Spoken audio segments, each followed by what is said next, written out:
না মানে তোর ঘরে যাইব, তোর ঘরে যাইব। আরে দুলাভাই আইছেন? হ্যাঁ দুলাভাই আসেন, বসেন দুলাভাই আসেন। ওরা দুলাভাই কান ছিঁড়ে যাবো তো, দুলাভাই কান ছিঁড়ে যাবো যাবে। ও বেটা লাগা আবা ব্যথা তো লাগবো, চুপ কোনো কথা হইব না, ব্যথা হইব, সাউন্ড হইব না। দুলাভাই এর আগে এসে কিন্তু আপনি আমার কান প্রায় ছিঁড়েই ফেলছিলেন। দুলাভাই কান ছিঁড়ে যাবো আব্বা। কি রে? শুনছি তো ছোটবেলা থেকে ছোট মাছ আর শাক খাইয়া বড় হইছ, চোখের জ্যোতি নিশ্চয়ই নষ্ট হয় নাই, যেটা দেখতেছ সেটাই সত্য। মানে কি? মানে আমার কাছে কোনো বিকৃত দ্রব্য বা বিকৃত জিনিস এবং বিবাহিত মেয়ে সমান, আমি কোনোটাই ফেরত নেই না। অবশ্যই ফেরত দিবেন, ফেরত দিতে বাধ্য আপনি। আমার 8 লাখ টাকা গায়েব করে দিচ্ছেন আপনি, 8 লাখ টাকা মেরে দিচ্ছেন। এত সহজ? হ্যাঁ, আপনি ফেরত দিবেন না, লাগলে আপনার মাইয়ার এই খুঁটির লোকে বাইন্ধে দিয়ে আমি যাবো গা। কি মনে করছেন? হাই স্যার, দর্শক তোর বাপের লোক ঝগড়া করতেছি, এবার হাত ধরে টানটান কর, সরেন থেকে। তোমার মেয়ের ধাক্কা দাও কেন? এত যদি মায়া কোলের উপরে বহায়া তারপর দুধ ভাত খাওয়ান। জি না, আমার বাড়িতে দুধ ভাত খাইবো না, ও তোমার বাড়িতে থাইতেই তোমার লগে পান্তা ভাত কাঁচা মরিচ দিয়ে ডইলা ডইলা খাইবো, তাই না রে সাইমা? বললা ধুলাই আবার দেখ, জিনিস কইছেন তো বিকৃত জিনিস, আপনাকে প্রোডাক্ট আপনি দিয়ে গেলাম। হ্যাঁ, আমি জায়গা না জামাই বাবাজি, ওইটা বললে হইব না। মেয়ে নিয়ে আইসো, দরকার হলে খাসি জবাই করে খাওয়ামু, কিন্তু মেয়ে ফেরত নিমু না। গরু ছাগল মোষ বাঘও যদি খাওয়ান লাভ নাই, কোনো লাভ নাই, আমার গলাইতে পারবেন না। আপনার স্বামী আমার 8 লাখ টাকা গায়েব করে দিচ্ছে, 8 লাখ টাকা বুঝছেন আপনি? জামাই বাবাজি, যৌতুক নিয়ে তো আর নাই। কোন হালাই কিছু যৌতুক? যৌতুক কোন জায়গায়? এটা কেমনে যৌতুক? আপনার মাইয়া কথা কইতে পারেন, আমি তো কষ্ট করে তার কথা বুঝি, এর লিগে তো মাসে মাসে বেতন দেওয়ার উচিত। আমার ব্যবসা করবো, এর লিগে 10 লাখ টাকা দেওয়ার কথা ছিল, 10 লাখ দেওয়ার কথা ছিল ব্যবসা, তাহলে যৌতুক পাইলেন কই আপনি? আরে বাবাজি, ওটাই তো নতুন কায়দা যৌতুক নিয়ে অনেক। এই সব পেজগি মার্কা কথাবার্তা আমার লগে কইয়া কোনো লাভ নাই।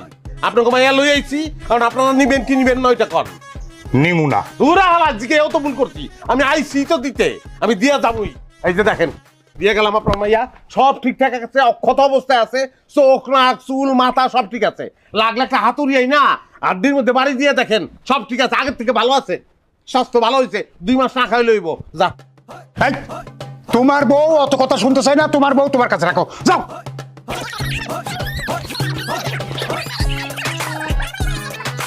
হাই হাই হাই, পড়ে গেছে ওমা।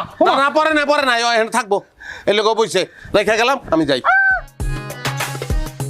আরে আল্লাহ রে, তুই আবার স্পাইডারম্যানের মতন আইয়া ধাপায় বরফ লিখে কি চাস?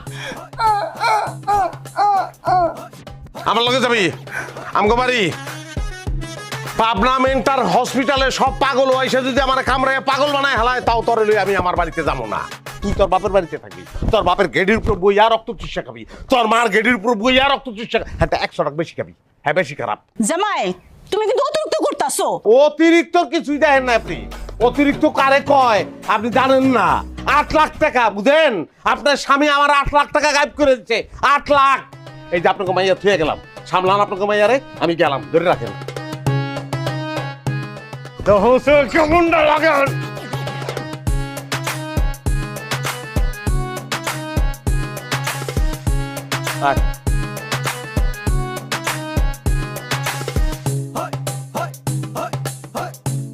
আপা কান সাবধান। কিছু না ডরাইছে না, কিছু বলবো না। এই দুলাভাই, আপনি খুঁটির সাথে আমার আপার বাচ্চা কিছু নেই? একটা কথা কবি না, একদম কান ছিঁড়া কাউয়ারে খাওয়াই দেবো, কাউয়ার পিছনে পিছনে ঘুরবি, জীবনেও কান পাবি না। আব্বা এই চুপ, কথা বলবি না, কথা কবি না, আগে মামলা দিতে লই, পরেরটা পরে বুঝবো। জামাই, আমার মেয়ে কিন্তু গরু ছাগল না যে খুঁটির লোকে তুমি বাইন্দা থইবা। গরু ছাগল আপনাকে বাড়িতে আরো আছে, হ্যাঁ, তারে তো কিছু করতে পারলাম না। দেখো জামাই বাবাজি, তুমি কিন্তু আমার অপমান করতেছো। মান সম্মান আছে কি আপনার? আছে থাকলে 8 লাখ টাকা দেন, দেন সব দিয়ে গুনে দেন টাকা।